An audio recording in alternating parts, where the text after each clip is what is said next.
There we go. Y'all should be able to hear me now. New setup, bro. So that whole time y'all couldn't hear me. That's crazy. New setup. I had to get everything set up again. So if I got it mixed up, that's crazy. I guess I gotta retake that. I'm gonna start off with the intro. Wagwan YouTube. It's BkYuncle. Sub to become a youngsties. Welcome to the reunion. Right here we got woman discovers her grandfather's horrifying secret. Man, I ain't gonna lie. Y'all too old. Like, grandfather with horrifying secrets, man. Come on, bro. Why are you doing crime at an old age like this?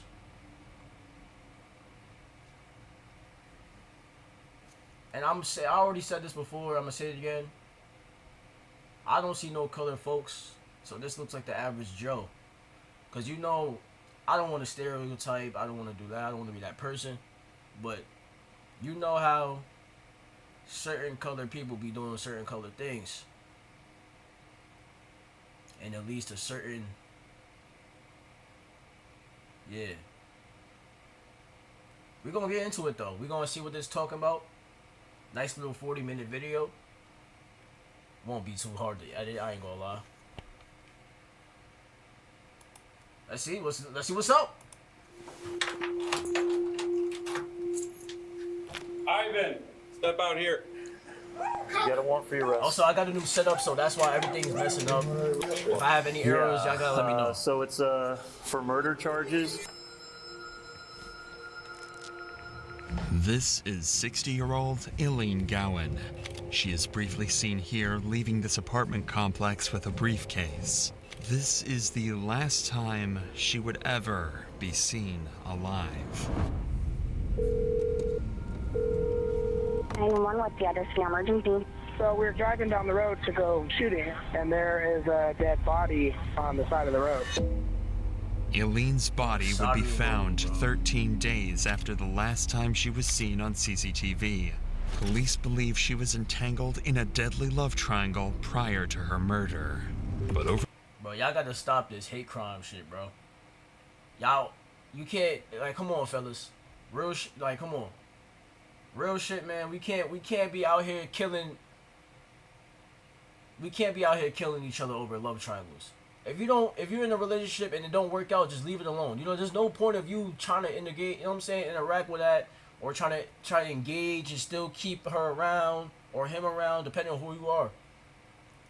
Bro, just don't throw the whole relationship away. If it's not worth it, if it becomes a triangle. Who wants to be in a love triangle? That's like, come on, bro. Yo, toxicity is crazy, bro. Over the course of the next several months, this cold case would turn out to be far more complicated and even more disturbing than they could have ever imagined. Me and her broke up. She moved in with a guy, and he tried to mess with her. And all I know is his first name's Sam. They said we told her it was a bad deal with.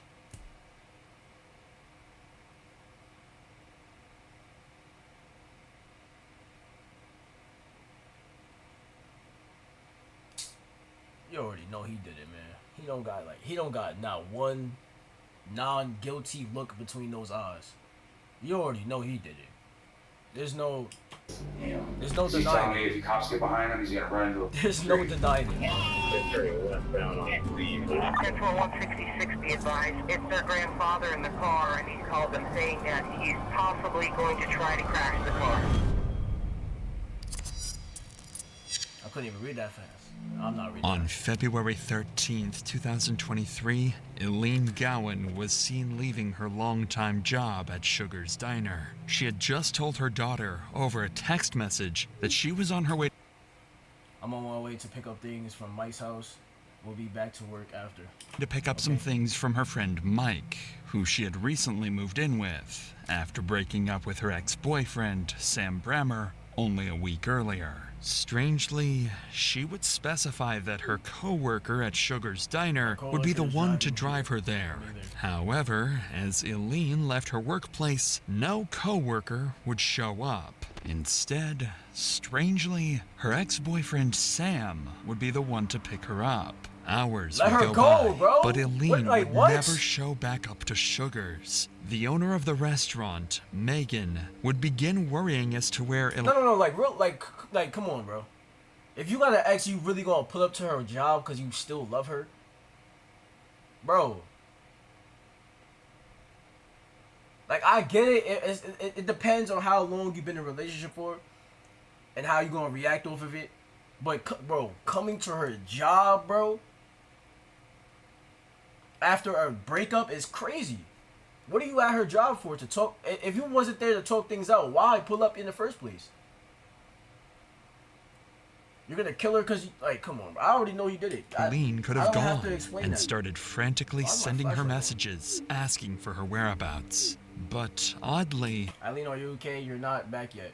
Where are you? Getting worried. Please let me know. You're she safe. would receive a single message back saying, "Leave me alone, I'm done." Oh, This that Buddy killed her. Right there. That's how you know that wasn't Eileen's text. That was Buddy. was And he very obliterated strange her. coming from Eileen, as she almost never texted, usually resorting to Is it phone me? calls and I don't mean to keep pausing, but is it like, bro, like white? I'm gonna just say, I'm gonna speak my mind. White people look like robots.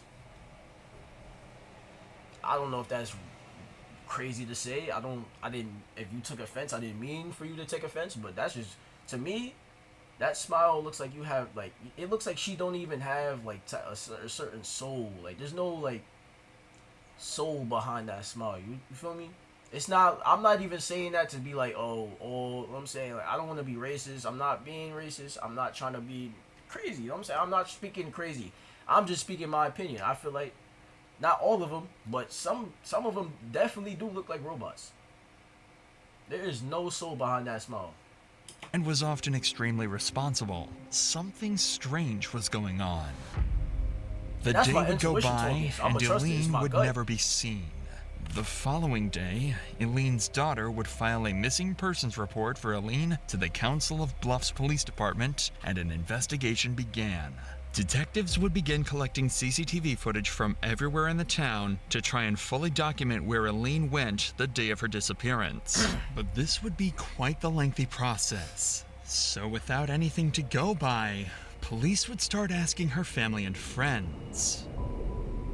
Apparently, after leaving her ex-boyfriend, Sam Brammer, a week earlier, she had stayed with her new friend, Mike Brockman, a man her family claimed had likely assaulted her the night before she disappeared. This shined a suspicious light on both of the men she was involved with, so police would bring in both Sam and Mike for interrogation and see if they could find any leads. Mike was a friend of did they Eileen's have the for same last name? interrogation and no. see if they could find any leads. Mike was a friend of Eileen's who met her at Sugar's and became very close over time. It was still unclear to officers what happened to Eileen. At this point, for all they know, she could have just gone MIA and taken a break from her stressful life. However, if anyone would have the clue... No! One of those, no. One of those men know what happened, and I'm pretty sure. I don't mean to be racist. Sam did it! And I'm not gonna sit here in front. We're 4 minutes in and I'm already knowing Sam did it. There's nothing to talk about. Mike was probably like, I don't even know about Mike. Let's hear it out. As to where she went, it would be Mike. So basically, as you know, I talked to you on Monday. Or Wednesday, I guess, was the first day I talked to you. I had received information from some of the family that you and Eileen were possibly in a relationship, or kind of sort of, she may live with you for a few days or a week or so. But if you could just kind of go before Monday, just kind of tell us how you guys know each other, how she ended up out there at your place, that kind of thing, and then we'll kind of move from there. She was a waitress at Sugar's, and I knew her from in there, and I talked to her before and stuff like that. Mm-hmm. And then she told me, I don't know, it was like on Tuesday or Wednesday night, that she got kicked out and she needed a place to stay. That's the way he would stay at my place for a couple of days. I think it was Friday. She called me and she said, I won't be coming back. She says, we're getting back together, her and her boyfriend. Mm-hmm. And all I know is his first name's Sam. Yeah, I feel like Mike was not part of this at all. Her boyfriend, he didn't even know, he probably didn't even know that they broke up. Oh my, yeah, Sam, he did it, bro. Look at him. I don't know anything. Look at him. Okay. And He did it, bro. so I didn't see her. And then she called me crying on that Saturday night. And she said, oh, we got into, can I come out for a day? I said, you can come back out. But you gotta be gone Monday because I can't have this. I'm single. I don't want anything like this going on. Two initial thoughts can be made upon hearing Mike's story. On one hand, it seems like Sam was back together with Eileen, so Sam would be a much stronger person of interest, as he'd likely been the last person to see her. On the other hand, Mike may have had a deep connection with Eileen, meaning if he learned she got back with her ex-boyfriend just days after moving in with him, he could have played a sinister role in her disappearance. I don't think Mike But will go that detectives deep. plan to let Mike tell his side of the story before confronting him about the suspicious relationship. So I took her to work Monday morning. That'd been a week ago yesterday. Dropped her off at 5 a.m. And she was supposed to get off at, I don't know, she said 7 or 8. Her daughter was gonna pick her up. She's gonna go to her mom's and get her safe and take to her daughter's. And then she was supposed to come back to work at 2 o'clock in the afternoon. Well, then I get a phone call from the bar saying, hey, have you seen her? And I said, I haven't seen her, I haven't talked to her, nothing. Oh, she didn't show up for work, she didn't show up. I said, I haven't heard anything. And I tried to contact her and couldn't get a hold of her. So I sent her a text message and I said, all your stuff that's bagged up 2 days is before she gonna was be killed. sitting behind the bar. All your gotta stuff is get bagged it. up. I want it out. All your stuff is bagged up. It's gonna be sitting behind the bar. You gotta get it. You gotta get it. I want it out of here. The way like, if you're not reading your own text, reading text be like, it'd be hard to, like, you know what I'm saying, to space out what he really means, like his sentences. I don't want to mess with any more of this. Oh, he's on And I point with never, that one. since 5 I didn't even have to o'clock read that it. Monday morning, I'd never had any contact with her, phone, text, or anything. And then I didn't know anything till right before you called me that she'd come up missing.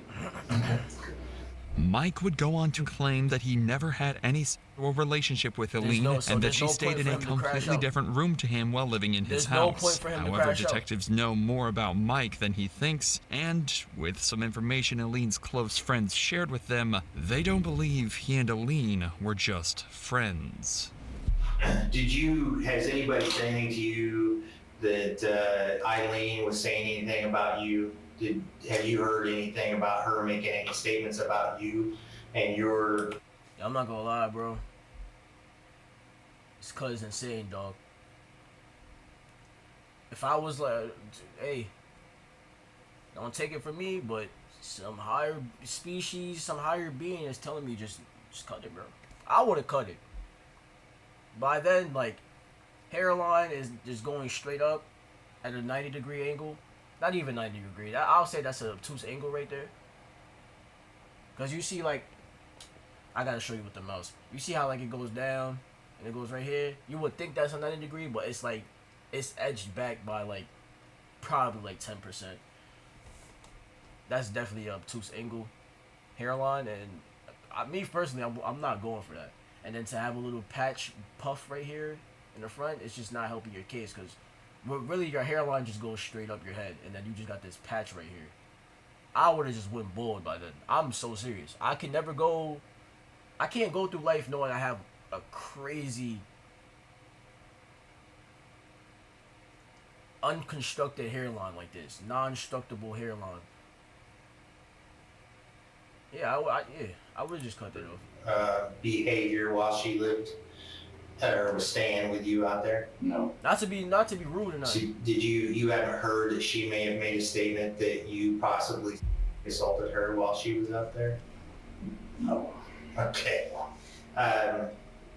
That statement was made to a couple people that you supposedly laid down on her bed with her and spooned her from behind. Is that, No. can you tell me, is that any of that? Now, this is why I don't like interrogation rooms, bro. Why are you asking this man these questions? Don't y'all have the DNA? Can't y'all see, like, bro, isn't that how they do it? Like, if girls was to get, if a woman was to get raped, wouldn't y'all have the DNA testing so y'all can spot out the, you know what I'm saying? The rapist?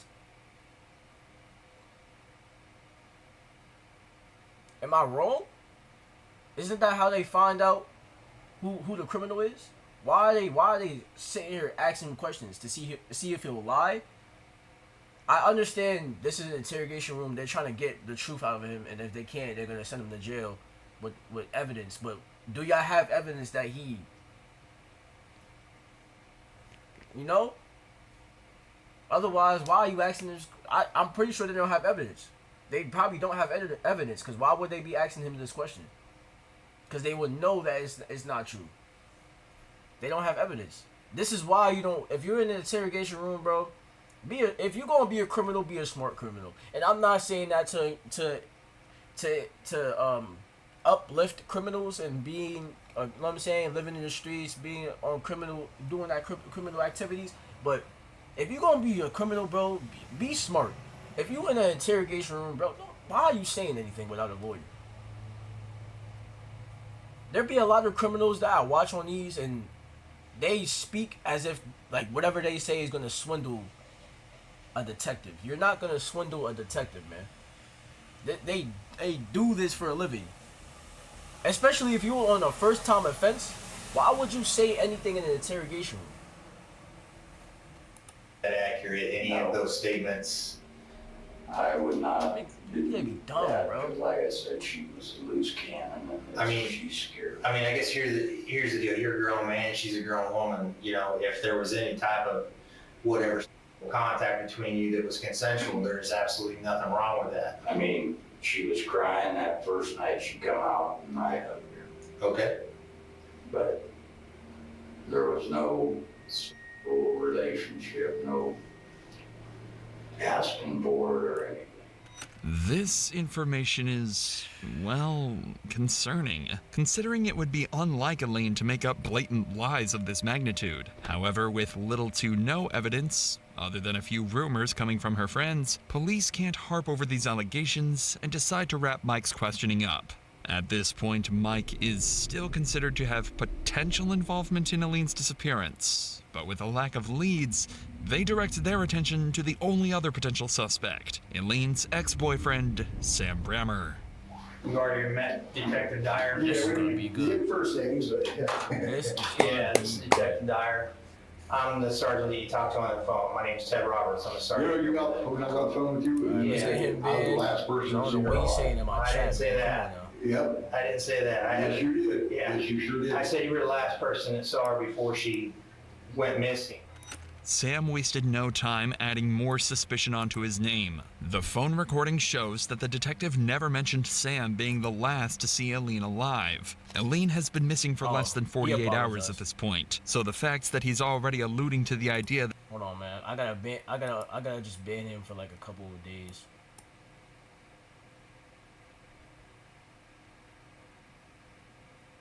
You know, we're gonna do 5 minutes. Not even a couple of days. We're gonna do 5 minutes. she's dead is awfully disturbing, but this would only mark the beginning of Sam's unsettling choice of words during the interview.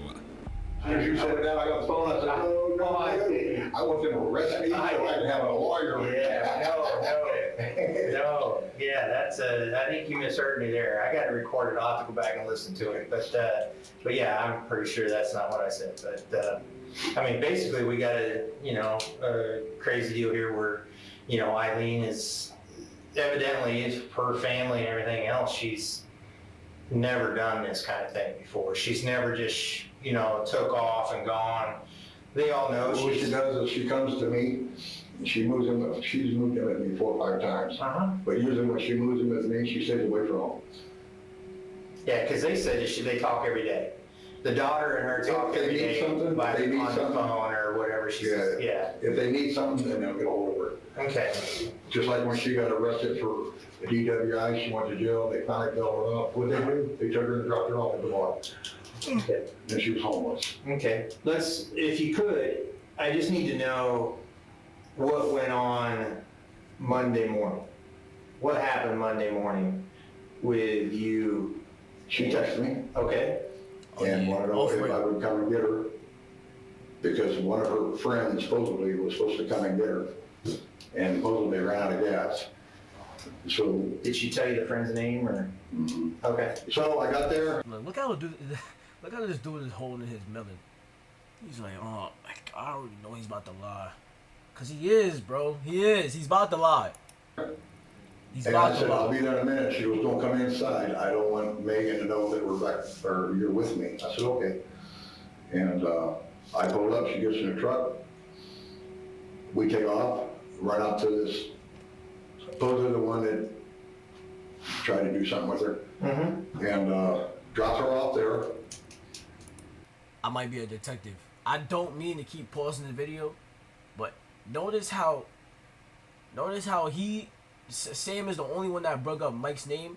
Mike didn't bring up Sam's name until they questioned him about it. Sam is guilty of rip from that alone. Why are you bringing up somebody else's name when you know he obviously knows something happened to Eileen? That's why he's in the interrogation room. Why would he bring up Mike's name? He's trying to deflect. He's trying to get, get out the spotlight. He doesn't want to be seen as a murderer. Then I left. And then wasn't too long after that is when she called me. I think she was at my house knocking. See, you can't get in my apartment building unless you have a key to get in. Yeah, you think, buddy. But I think she was knocking on my window. I didn't look. I didn't care. I just wanted to lay down and take a nap. That's when she texted me, wanted to know if I could talk to Emmy about letting her move back in, because this guy, now that's true. When? That night. The night before Monday? The night before Monday, yeah. Okay. And I don't know if that was true or not. I don't know if she was just saying that to get me to take her back or what. I don't know. This statement adds more weight to Eileen's allegations towards Mike. If Mike did do these things to Eileen, then moving out and staying with Sam would be completely logical. On top of his statement, what Sam is about to reveal to detectives will make the allegations. She sent that text at 7:58. When did she die? I gotta remember the much time harder she died. to. He raped me, and she sent that at, it was Monday. It was the day before she died. I think she died on February 14th. So this could be it could be Mike, but I'm still leaning towards him. Dismiss and place all the suspicion back on Could Mike. be Mike. Could And be. she says, please talk to Emmy, see if I can come back home. He told me last night, Sam, I love you. I promise I'll quit drinking. Please give me another chance. Then she says, I'm hanging out with her. And this was at 122. What's it say? And it says here, I'm hanging out with a friend. I will get hold of you later. I'm not going to work. I'm not She was going back supposed to to be work. back at 2, right? I think 2 or 3. Yeah, okay. I can't remember. Okay. And then to go to work, go back there, they treat me like shit. And then she Who's said, they? you've seen it. They have. Oh, you go back to work? I can't say nothing. Oh, okay. And then and I said, why are you telling me? Why didn't you tell me this earlier when I was talking to you? You're drunk. You're drunk, ain't you? Be honest. That's why I can't do this no more. Please, do not call me no more, text me no more. to your friends with you at work. And that's where she got pissed off. Said, you. Based on these texts, it really seems like Eileen's disappearance was just a way for her to take a break from her traumatic life. If the allegations are true and her ex-boyfriend refused to give her a place to stay, well, then running away for the time being is completely reasonable. Sam's story seems solid so far, but there's one tiny detail that just doesn't quite add up. And this appreciate the likes in TikTok chat, bro. Detective has just picked up on it. But you said you dropped her off in front of Mike's house. Yeah. And you watched her walk into the... All she did was she got out and she walked in front of the truck, and she walked in front of the truck. I went and turned, and that's when I left. Okay, so you didn't see her get into the house, anything like that? So if she had walked away from there... I mean, that's quite a ways away from your apartment complex. I wonder how she would have gotten to you. 6.7 miles. Her friend was supposed to come and pick her up. Yeah, she did not. Nah, there's no way she ran away after that. Yo, BK's been a while, yo. What's good, man? Spook. Sam claims the day of Eileen's disappearance, he drove her from her workplace at Sugar's Diner over to Mike's house to get her belongings. After that, he drove off, assuming she was to be picked up by one of her friends. Fortunately, police can easily cross-reference these claims using surveillance footage. At this point, the majority of the CCTV... Man, this is why you stop doing crime, because when you do crime, they got you in every different type of angle, man. Like, you can't get away. They have 9 different... I know this is 9 different cameras because I play Minecraft and they got 9 different boxes in the crafting table.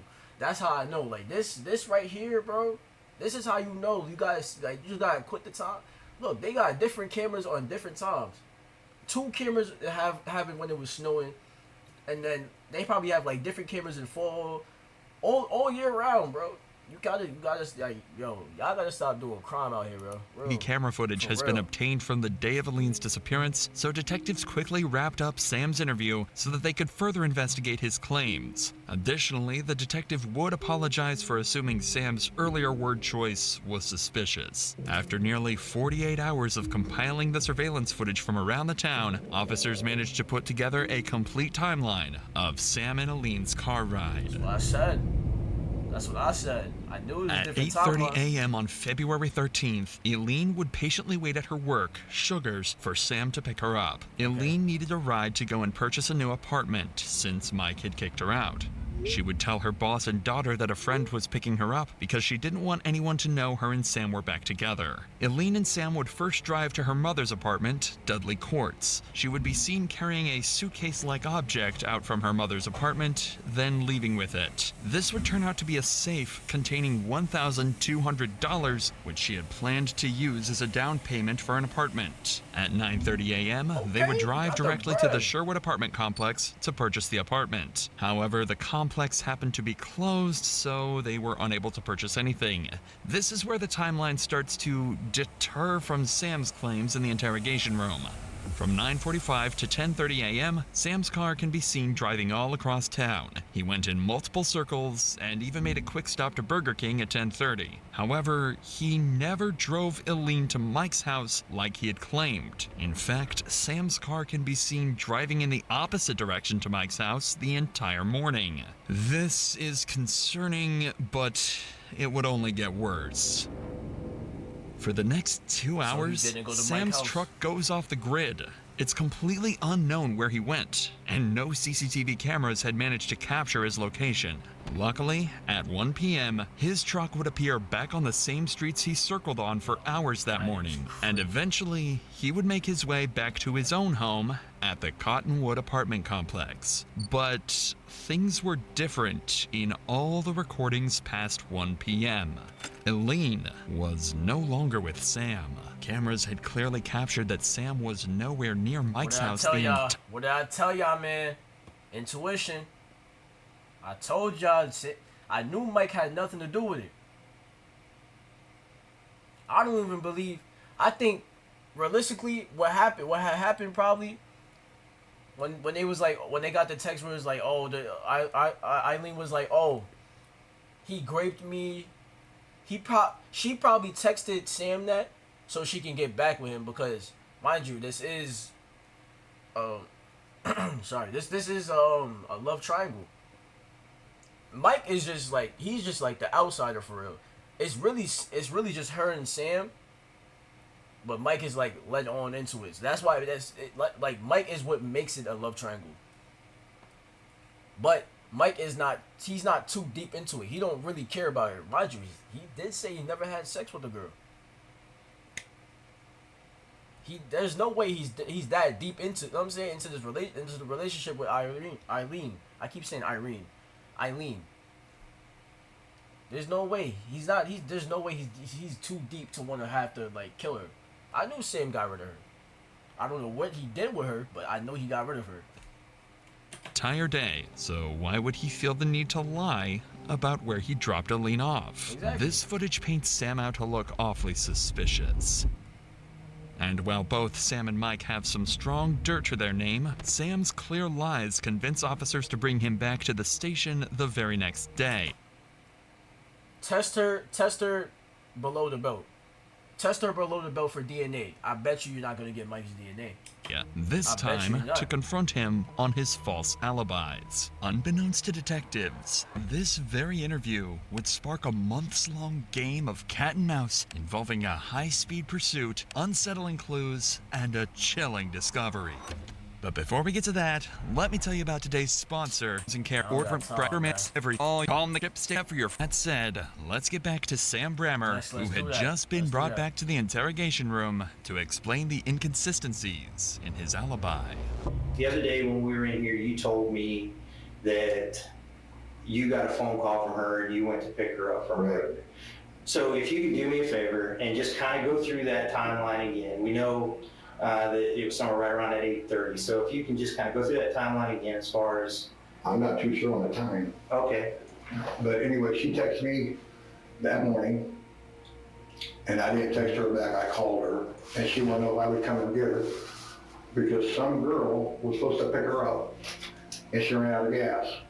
So I went and picked her up, and she got in the truck. I left, and she wanted to talk to me about helping her get in the apartment. Because she lived in the same apartment building I did, but she didn't pay her rent, so she got kicked out. So, but she didn't want to go home right away. So me and her just went right down Broadway, and then she wanted to stop at her mom's house. I stopped at her mom's house, and she was in there for, I don't know, 5 or 10 minutes. She come out there, got back in, and then we was going back down Broadway, just talking some more. And she promised me, she wanted me to drop her back off at his house. But she made me to promise I wouldn't do nothing to him, and I told her I promised. As a matter of fact, when we get there, we just get out. You walk in front of the truck, I'll turn around and I'll leave.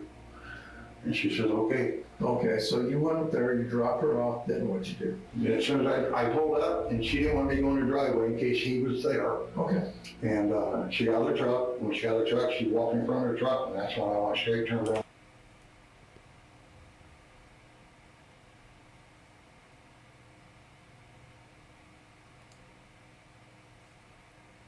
Because it makes sense to bring this lady back to a house that she supposedly, allegedly got raped at.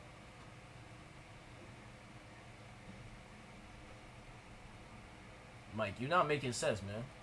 If you know that she got raped, why would you take her back to the same house that it happened at? That doesn't sound like, or not even if it wasn't the same house and I wasn't listening close enough, why would you take her back to the same man that did that? And then on top of that, promise that you wouldn't do anything to that man. Yeah, pack him up. Okay. And I hit straight home. So you went back down to the highway, went back down to Kingsville? You left her there? Huh? You left her there? Yeah. Or you...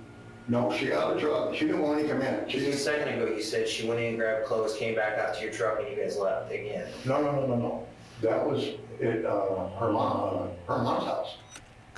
He he doing this emo. He got caught up. He's getting caught up. Clearly, Sam is lying about where he was the day of Eileen's disappearance. The detectives know it, and it seems like Sam is starting to realize he won't be able to keep up his fake story for much longer.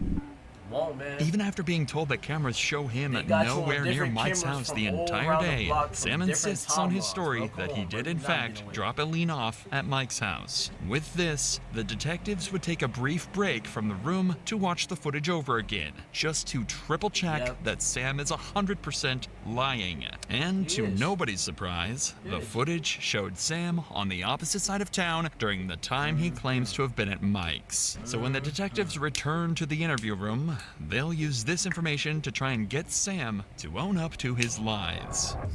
We got a small little snafu here we need to talk to you about, okay? So you said after you dropped her off out there off of Highway 191 at that residence, you headed back to your apartment. We checked some of our cameras, okay, and we have a camera at 36th and Broadway, and we have your truck going westbound at 9:28 a.m. going to Omaha. Okay, when you passed 36th and Broadway heading west. So you didn't go home, you went over to Omaha, it looks like. Do you remember what you did or who you saw? I don't remember going to Omaha. Where'd you go? I told you I went straight home. I don't remember going to Omaha. Well, the camera doesn't lie. It's your truck and it's your license plate number. It doesn't. Okay. It doesn't. At 36th and Broadway at 9:28 a.m. Going west toward 480. And then 1 hour later, you're coming back from Omaha and you're going eastbound coming back into Council Bluffs. 1 hour later. No, we're going to Omaha. Where'd you go? I went straight home. Sam is stuck at this point. No matter what information detectives reveal, he will not admit to anything. At this point in the interview, all Sam has left is to simply reject everything the detectives tell him. They know Sam isn't telling the truth, but why he's not telling the truth is what remains to be seen. However, with Sam seemingly but what he's doing wrong is he should not even say that he's going home. You're in an interrogation room. They're gonna use that against you in court.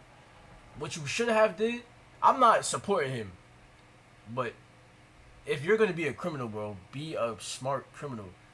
You shouldn't even be in it. You're not arrested. You shouldn't even be talking to them. If you're not arrested, don't talk to the police. You don't have to talk to them. It's as simple as that, bro. Get a lawyer. Uncooperative, all detectives can do is end the interview and let Sam back onto the streets until more concrete evidence can prove he had more to do with Eileen's disappearance than he claims. But fortunately, letting Sam back onto the streets would lead them to the exact evidence that they were looking for. While law enforcement was working away at this case, another investigative group would be working in the dark.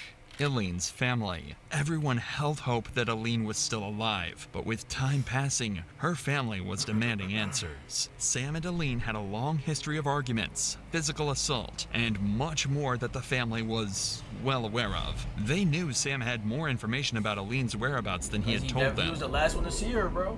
So, to figure this out for themselves, Eileen's son, Jack, would show up to Sam's door that same night, and he would pound on the door, and upon opening, Jack would ask the simple question, "What the hell did you do to my mom?" In Jack's words, Sam stared at him as if he had seen a ghost and then shut the door in his face. Sam panicked. Whatever he did to Eileen, people were starting to catch on. Later that night, Sam would talk to his granddaughter, Emily, and would claim that he was going to harm himself so that he could go visit her deceased grandmother. This shocked Emily, as in her eyes, Eileen was still alive. Quickly, she would call 911 to report everything Sam had just told her, and shortly thereafter, police would locate a drunken Sam at his local bar. Hi, sir. How are you? Good. Is this your vehicle? He's about to drive. Yes. Hey, can I talk to you real quick? Back to back. Why are you in the driver's seat? I mean, the car's not on, so you're good. Do you have any weapons or anything on you? No. Okay. Hey, we were called to check your welfare. Okay, I think you talked to your granddaughter earlier, and she was concerned about you, some of the statements that you made to her. I'm here for you, man. Tell me what's going on. Why are you feeling the way you're feeling? my girlfriend, it was like a week ago. Me and her broke up. She moved in with a guy, and apparently he raped her. What's his name? The only thing I know, he goes by Mike. Me and her broke up. She didn't have a place to go. She moved in with him. She told me Friday he tried to mess with her. So I called my son and see if he can move back in because he kicked us out. So I called my son and see if he can move back in with her. And then I went to his house, got her stuff, took her to my son's. And then the next morning we went to work and then she went right back to him. So I don't know. He don't So even keep his story straight. To your She went back to him. You dropped her off there, right or wrong. He don't even keep his, yeah, bro. Yo. Daughter that we gotta get him going. Would be concerning this evening. I just told her I'm gonna go out and have a couple of drinks and I love her. That's it. Okay, did you mention something about seeing Grandma tonight? What's that? Did you mention something about seeing Grandma tonight? No. I would like for you to talk to somebody tonight. I would like for you to talk to a medical professional. Okay, I don't want to have to drag you up to the hospital, but I most certainly will. I think based off of what the granddaughter has told us tonight, and kind of the. Oh, she call you? Yeah. Oh shit. Yeah. Yeah. So. Oh shit. She was crying when we went to talk to her. But she's. Oh really? Extremely, yes. She was very emotional. Her best friend and aunt are currently at the apartment because of what you said. Wow. Based off of what they've told me tonight, I'm going to give you one of two options. You can go up willingly and talk to a medical professional tonight, Okay. or I I won't can get the take you dragon up then. there and you'll stay there for 72 hours. Wow. Okay? I can't have my granddaughter come No. get me? No. What? Based off of what you've told us and what's going on in your life right now, Yeah. you need to talk to somebody. I don't think that we would be doing our due diligence to do our job even say that to right. make sure that you're not going to hurt yourself based off of what's going on with you and your girlfriend. Right. Okay, you need to talk to somebody tonight. Okay, and so the best course of action is to go up to the hospital, your choice, to go to talk to somebody about it Your tonight. choice or his? Sam's mental state was clearly deteriorating. Whatever happened to Aline, regardless of his involvement, was really getting to him. Following this, Sam would be placed in a psychiatric facility for the next 2 days, where he would undergo therapy and psychiatric care. During these 2 days, detectives would aim to gather more intel on the case, this time by interviewing the family of Aline and Sam. They'd bring in both Justin Brammer, Sam's son, and Nicole Shipper, Aline's daughter, and both of them would reveal significant details crucial to solving the case. This is Detective Zach Milner.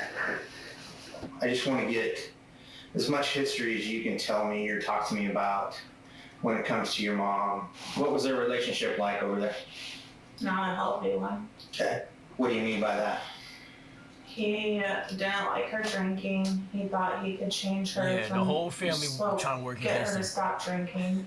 I told They had him that a family grouping. he can't because she won't change for her kids. She's not going to change for a man. And he seemed to think that he could change her, so he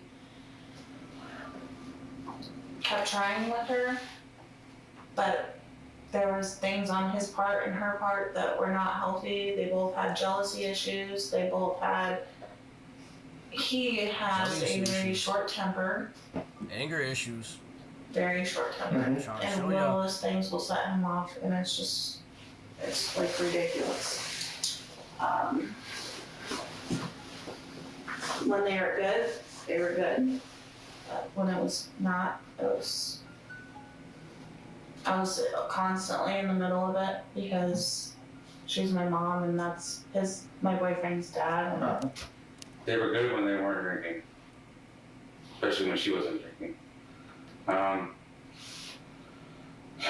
She'd bicker, she'd argue.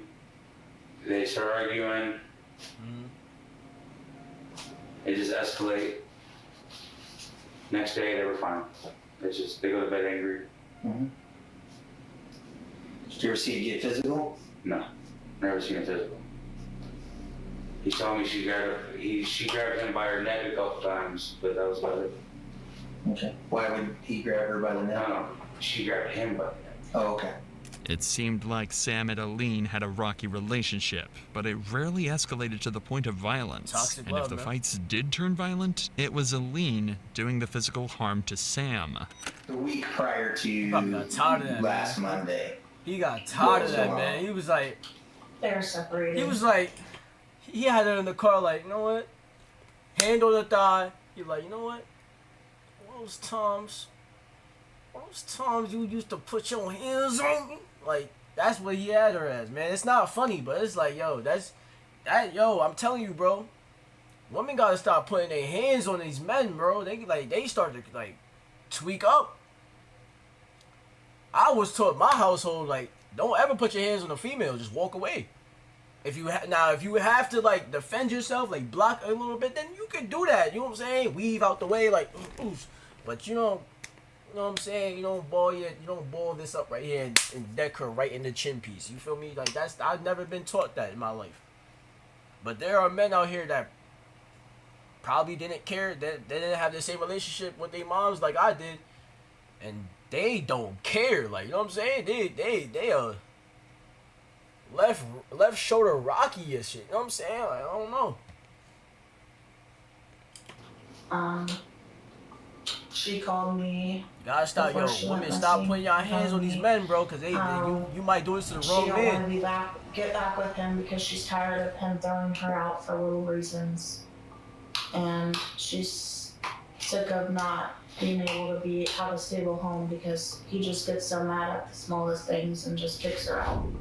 Did Emily want her to go, or was it your dad that wanted him to go? Was it Sam? My dad. Okay. He kick her back, he kick her back out, bring her back, kick her back out. Told me to stop. I mean, you guys need to just separate. So we're separate ways. Sam's family strongly suggests that Aline was in fact the troubled one in the relationship, and Sam tried over and over to cut her out of his life. This only perplexed detectives and simply doesn't explain why Sam's been acting so strangely following Aline's disappearance. I take that one back. 2 days after these interviews, Sam would be released from the psychiatric facility. Fortunately for Sam, no new leads had come out regarding Aline's death, meaning he could finally have some peace for the first time in the last week. Or so it would seem. Because on February 21st, the same day Sam was released, he would go to Walmart to restock on alcohol. However, right as Sam was about to get in his truck and leave, an off-duty officer spotted him and decided to ask some questions related to Aline. Hesitantly, Sam asked to move his truck, and then he would talk to the officer. But the moment he got into his car, Sam would slam on the pedal, nearly hitting the officer, and floor his truck down the road, flying past pedestrians. The cop would jump in his car and begin chasing Sam, who would only pick up speed as he ramped up to over 100 miles per hour down the peaceful roads of Rexburg, Idaho. Turning westbound on Steve. High speed. He's now eastbound on A from 28. If that deputy's in the white Tahoe, he can light it up. He's approaching him. The chase continued for multiple minutes, but it became clear to officers that Sam had no plans of slowing down. So the chief officer radioed in to call the chase off. Shut it down. I'm shutting it down. Sam had just successfully run from the police, and while he was having the time of his life, this chase obviously made things much worse for Sam. No. Are you serious? I'm not a big car guy, but he just got low on the police in a Ford. That looked like a Ford to me. I don't know. I'm not a big car guy. I don't really know, but in general, he got low from the police in a truck? In a pickup truck? Yo, I done seen YNs speed down the highway with Hellcats and get caught up. He got away in a pickup truck? On a regular street? Bro, come on, bro. They was not trying hard enough.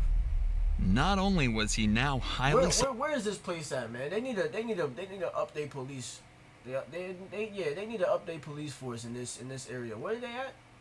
I forgot what state Suspected they of in. murder, but is also wanted for evading arrest and reckless driving. A couple hours after his escape, he would simply return back to his apartment as if nothing had ever happened. Yo. Ironically, this would actually postpone Sam's arrest, as more officers assumed he would be hiding in a more clever place and searched around the town instead of checking the Cottonwood apartments. In fact, the entire day would go by, and officers had no trace of where Sam could have gone. But they got cameras. But the fun would only last for a day, Oh, there we go. and the pressure must have gotten to Cameras. Sam, as the next morning he would turn himself in Oh, wow. to police. Sam would be charged with eluding and reckless driving and would be placed in the Pottawatomie County Jail. However, Sam would only spend one night in the county jail after being bailed out by Emma Lee. So by the grace of a miracle, She looked yet 11 again, bailing her Sam grandfather Bremer out? was back on the streets. She looked like During she this 11. time, Sam would go to the bank and hand them a large stack of cash to deposit into his account. This wad of cash would come out to be approximately $1,200, Oh, the the exact cash amount found in Aline's the safe that she had the safe! day of her disappearance. Oh Additionally, my Sam would drive his gosh! truck over to the scrapyard. He would ask to fully dispose of it, crushing it to pieces, and even shredding it after. To make sure this He's got about to take a done, trip to Sam Mexico. would meticulously watch the entire hour-long process, ensuring his car was turned to dust. It couldn't be more obvious that Sam had something to do with Eileen's disappearance. The lies to detectives, the disturbing comments to Emma Lee, running from the cops, cashing in Eileen's safe money, and now shredding the only potential piece of evidence he had left. On top of all of that, detectives had looked into the claims involving Mike Brockman and discovered that Mike was at work all day at Omaha, Nebraska, nowhere near Sugar's Diner where Eileen was last seen. All of that leaves Ivan Sam Bremer as the final suspect. But with no direct evidence, all law enforcement could do is wait until new clues came their way.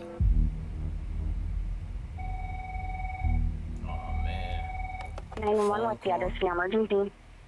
I don't really have an address. We're off the exit of Crete, Iowa, over by a public shooting area. What's going on? So we're driving down the road to go shooting or whatever, and there is a dead body on the side of the road. Male or female? It's female for sure.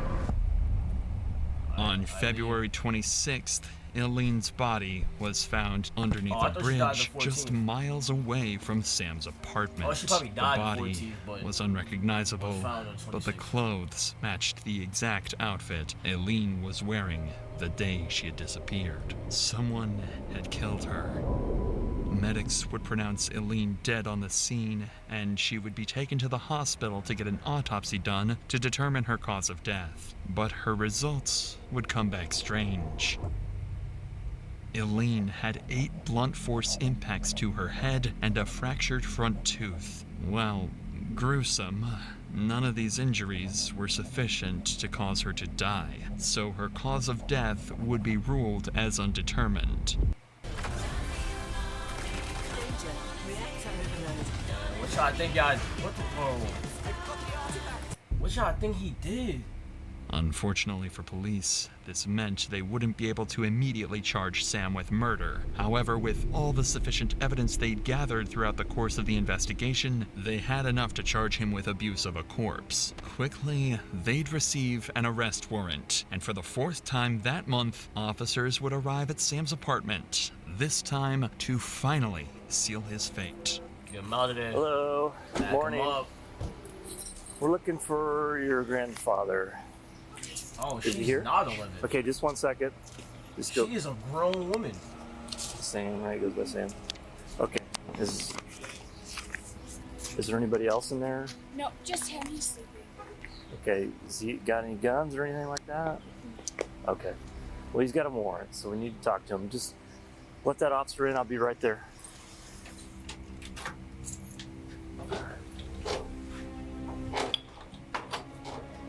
Ivan! Step out here. Show us your hand. No. No. Hey. Okay. Come here. You got a warrant for your arrest.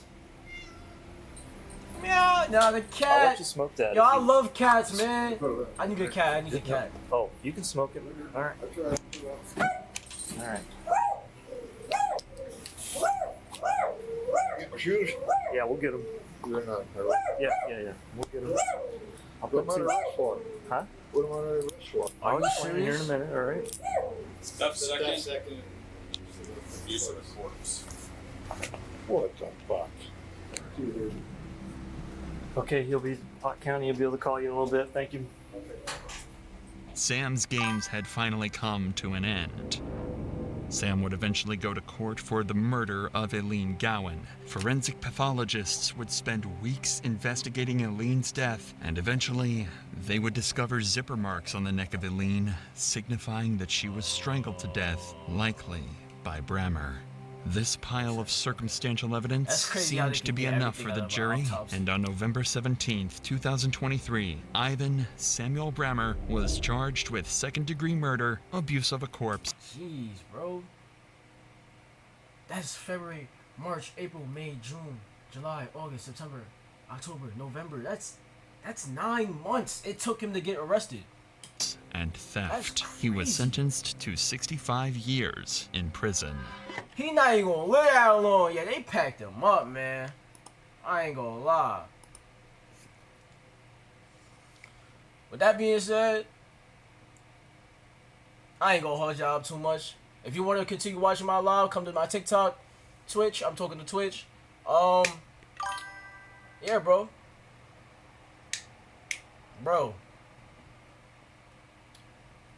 Yo, when I tell you, that was crazy. I'm gonna keep it a being. That was crazy. Do not end stream. I gotta make YouTube videos.